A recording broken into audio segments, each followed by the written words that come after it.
Now it's the case of one hacker versus Sony. George Hotz, a.k.a. GeoHot, is a 21-year-old hacker from New Jersey, and he was the first person to jailbreak an iPhone. And last month, he was the first one to fully hack the PS3 console.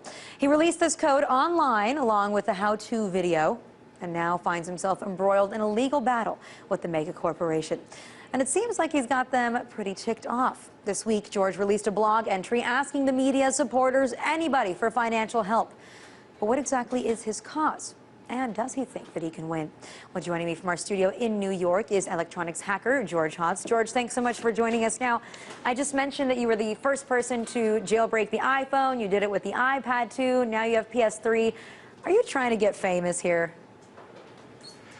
I mean, I have to say that it isn't totally selfless, but what's more important than me is, you know, the freedom to use the devices that you paid for in any way you see fit.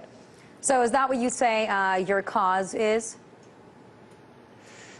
Yeah, I'd say my cause is to, you know, if companies want to put these security measures on these devices, great, good for them.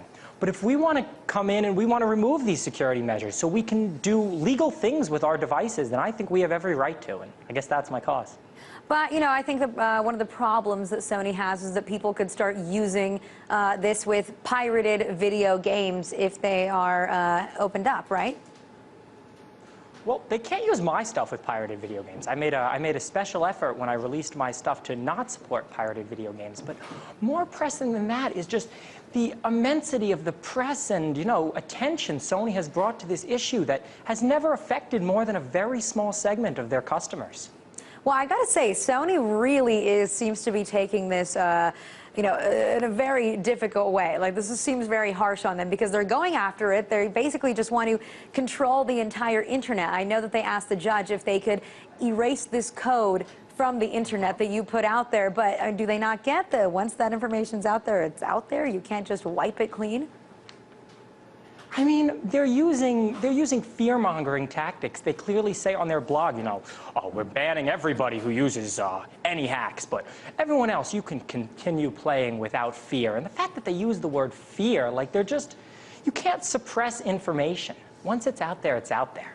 But I'm wondering, is some of that fear working? I mean, you are one individual hacker going against Sony. This is a mega corporation. I mean, you know, every day I wake up and I do think about the lawsuit. And, you know, there's a small element of fear, but on the whole, fear doesn't win. And that's been proven time and time again. And it's a lesson they don't learn. Well, I think it seems to me like you're having a little bit of fun with this also, because you did release a rap video, which I find very amusing. And we have a little clip of it that we're going to play for our audience.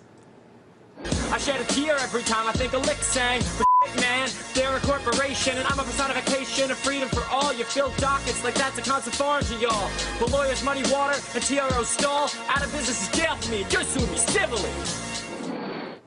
Now, George, I would say you should keep